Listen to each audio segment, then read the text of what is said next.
কোচবিহারে ঐতিহ্য মেনে প্রায় ৫০০ বছর ধরে পূজিতা হন বড়দেবী। এই পুজোকে কেন্দ্র করে মানুষের আবেগ জড়িত। রাজ আমলের নিয়ম মেনে বড়দেবীর বিসর্জন হয় প্রতি বছর কোচবিহারের যমুনা দিঘিতে। বিশেষ পুজো ও অঞ্জলির পরে বড়দেবীর মন্দিরের গেট খুলে দেওয়া হয়। মহিলারা মাকে সিঁদুর দিয়ে বরণ করেন। এরপর বড়দেবী মন্দির প্রাঙ্গণে সিঁদুর খেলায় মেতে ওঠেন মহিলারা। প্রথা অনুযায়ী যমুনা দিঘিতে নিরঞ্জন হয় দেবী প্রতিমার।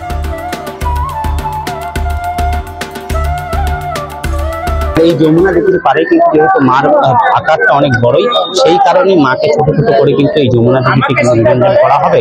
রাজমহল থেকে কিন্তু এই কথা চলে আসছে। ৫০০ বছরের এই মহারাজাদের জড়িয়ে কিন্তু কোচবিহারের মানুষের একটা আবেগ রয়েছে।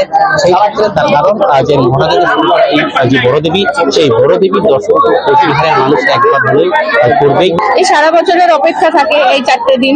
আজকে মা চলে যাচ্ছে, মন খারাপ, কিন্তু তবুও কোথাও না কোথাও আবার আশা আছে যে আসছে বছর আবার আসবে মা। সুখ সমৃদ্ধি শান্তি নিয়ে সবাই ভালো থাকুন, এই কামনাই।